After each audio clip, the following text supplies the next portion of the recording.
أعوذ بالله من الشيطان الرجيم بسم الله الرحمن الرحيم ایمان آپ دیکھیے اور اپنے ایمان کا آپ جائزہ لیجیے. ہمارا ایمان کیسا ہے؟ عقیدے اور توحید کے باب میں ہم کیسے ہیں اور وہ کیسے ہیں؟ صحابی رسول صحیح مسلم کی روایت ہے، حضرت معاویہ ابن حکم رضی اللہ تعالیٰ عنہ نبی محترم صلی اللہ علیہ وسلم کے پاس آئے اور اس سے پہلے وہ ایک قصہ بیان کر رہے ہیں. کانت للجاریہ ترعی لی غنما، کہتے ہیں میری ایک لوڈی تھی جو میرے لیے بکریاں چراتی تھی، میری بکریوں کو چرایا کرتی تھی، دیکھا بھالا کرتی تھی. لوڈی نوکرانی، اس کی ذمہ داری یہ ہے کہ وہ بکریاں چرا رہی ہے. فطلعت ذات یوم، وہ کہتے ہیں ایک دن میں نکلا کہ میں دیکھوں وہ لوڈی نوکرانی اپنی ذمہ داری صحیح سے ادا کر رہی ہے یا نہیں کر رہی ہے. فَإِذَا بِالذِّئْبِ قَدْ ذَهَبَ بِشَأْتٍ مِّنْ غَنَمِهَا، کہتے ہیں اتنے میں ایک بھیڑیا آیا اور میرے ہی سامنے میں دیکھ رہا ہوں، لوڈی بھی دیکھ رہی ہے، اتنے میں اسی کے سامنے سے ایک بکری اٹھا لے گیا. بھیڑیا ایک بکری اٹھا لے گیا. وَأَنَا فَسَكَتْتُهَا سَكَّةً، فرماتے ہیں مجھے غصہ آیا، میں نے ایک تھپڑ اس لوڈی کو چڑھ دیا، میں نے ایک زوردار تھپڑ اسے مارا. اس کے بعد کہتے ہیں وَأَنَا رَجُلٌ مِّن بَنِي آدَمَ آسَفُ كَمَا يَأْسَفُ، میں بھی ایک انسان ہوں جیسے اور لوگوں کو ان کی چیزوں کی غائب ہونے پر تکلیف ہوتی ہے، پریشانی ہوتی ہے، مجھے بھی تکلیف ہوئی. میں نے مار تو دیا لیکن مجھے تکلیف ہوئی، افسوس بھی ہوا کہ میں نے مار دیا. تو میں جناب محمد رسول اللہ صلی اللہ علیہ وسلم کے پاس پہنچا اور پورا قصہ میں نے ذکر کیا.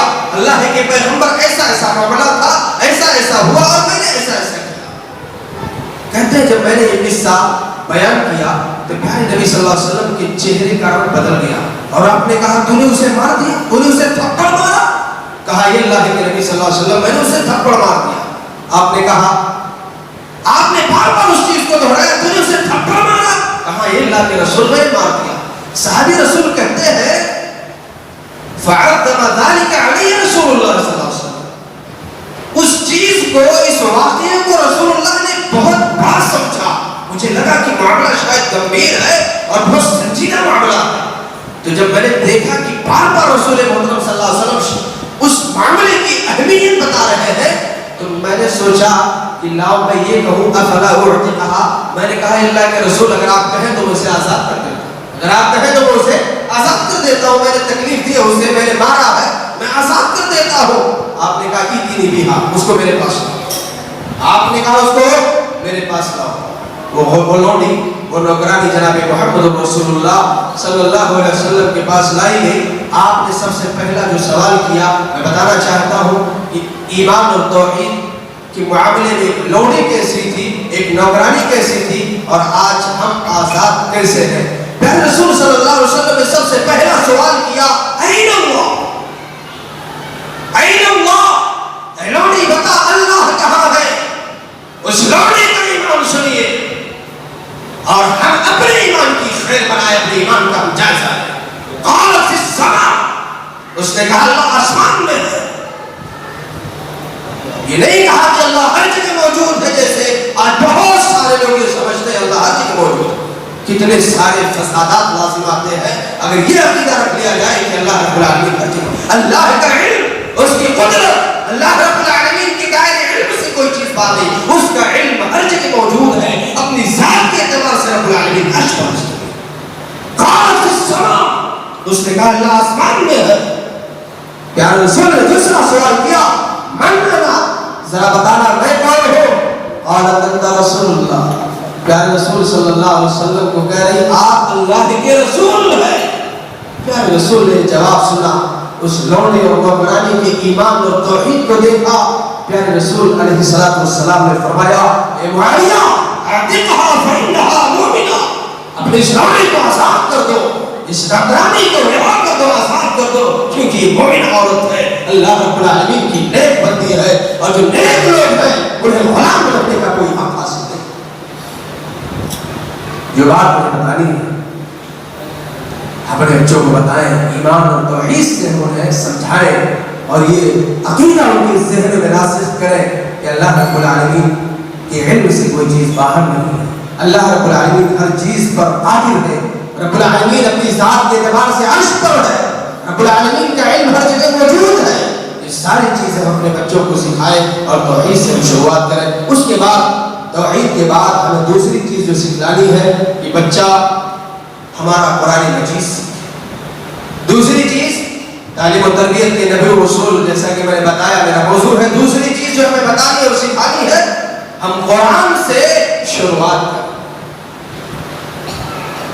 آج کل صورتحال یہ ہے کہ قرآن پڑھنے پڑھانے والے حقیر سمجھے جاتے ہیں، ذلیل سمجھے جاتے ہیں، اور سب سے زیادہ مظلوم طبقہ اگر کوئی ہے اس وقت فی زمانہ تو یہ قرآن پڑھنے پڑھانے والے ہی ہیں، دین سیکھنے اور سکھانے والے ہیں. ہماری نظروں میں ہر چیز کی قیمت اور ویلو ہے، لیکن نہ تو قرآن کی قیمت ہے اور نہ قرآن پڑھنے اور پڑھانے والوں کی قیمت ہے. ہم اپنے بچوں کو قرآن سکھائیں، قرآن کی تعلیم دیں اور یہ بتائیں کہ قرآن دستور حیات ہے، قرآن ضابطۂ حیات ہے، قرآن کلام ربانی ہے، قرآن معجزہ ہے، قرآن انسانیت کی ہدایت کے لیے آیا. قرآن کی عظمت کا اعلان یہ ہے کہ اگر اسے پہاڑوں پر نازل کر دیا جاتا تو قرآن کریم کی ہیبت اور عظمت کے آگے پہاڑ اڑ جاتا، ٹکڑے ٹکڑے. کلام کی عظمت اور قرآن کریم کی عظمت یہ ہے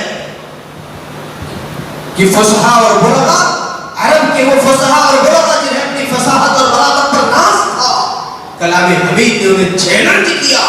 اگر بہت قابل بنتے ہو، بہت زیادہ سمجھ ہے، ایک سورت لے کر کے آؤ، اور اگر ایک سورت نہیں تو معمولی ایک آیت کا ٹکڑا لے کر کے آؤ.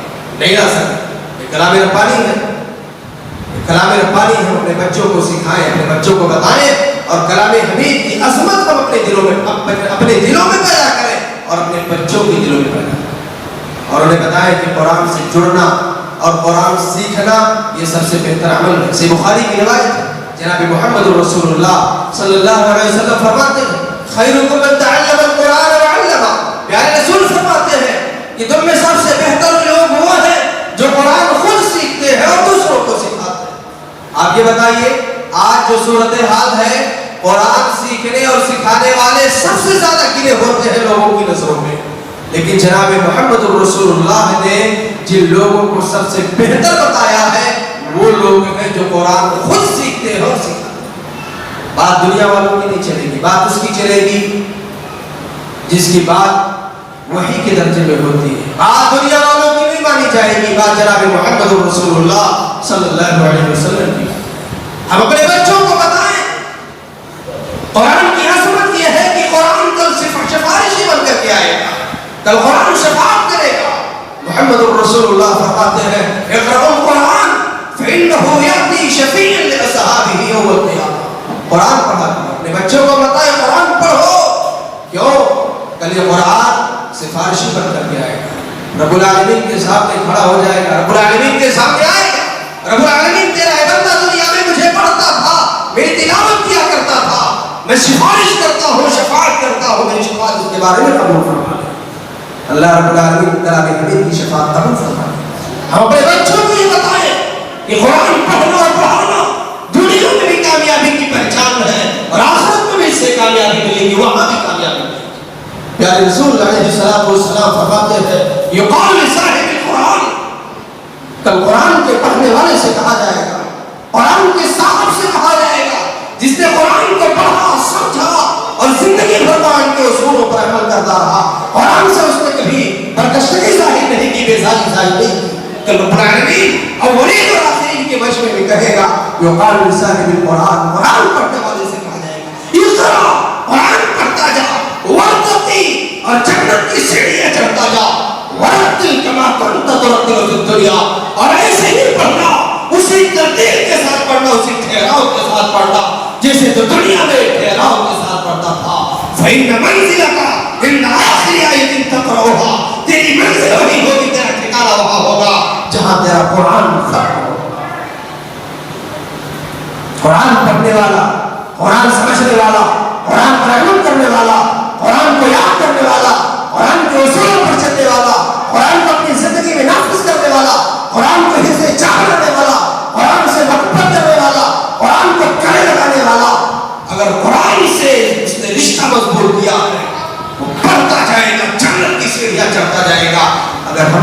بچوں کو حافظ قرآن بنایا، باعمل بنایا، قرآن کے مطابق انہوں نے زندگی گزاری ہے.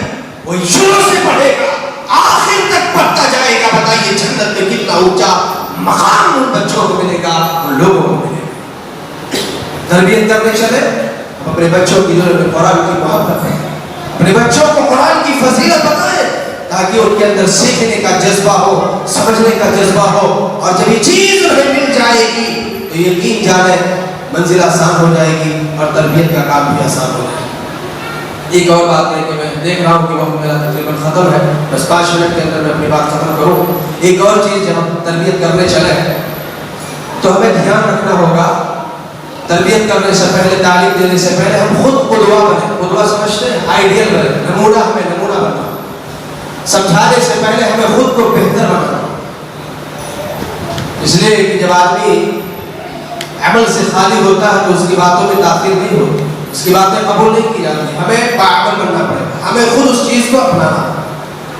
ہم اپنے بچوں کی تربیت کرنے سے پہلے ہم خود کو سنبھالیں، ہم خود کو بہتر بنائیں. یاد رکھیے گا بچے جو ہوتے ہیں یہ والدین سے سیکھتے ہیں، ماں باپ سے سیکھتے ہیں. ہمارے بچے ہم سے سیکھتے ہیں، ہم اچھا سکھا دیں یا برا سکھا دیں یہ ہمارے اوپر ہے. بہت سارے لوگ شکایت کرتے ہیں مولوی صاحب ہمارا بچہ بگڑ گیا، ہمارا بچہ سگریٹ پینے لگا، ہمارا بچہ نشے کا عادی ہو گیا، ہمارا بچہ بات نہیں مانتا. یاد رکھیے گا آج آپ شکایت کر رہے ہیں، آج آپ تکلیف ظاہر کر رہے ہیں، کہیں ایسا تو نہیں کہ آپ اس کی بگاڑ کے ذمہ دار ہیں. کہیں ایسا تو نہیں کہ جب بچہ جب چھوٹا تھا آپ اسی سے سگریٹ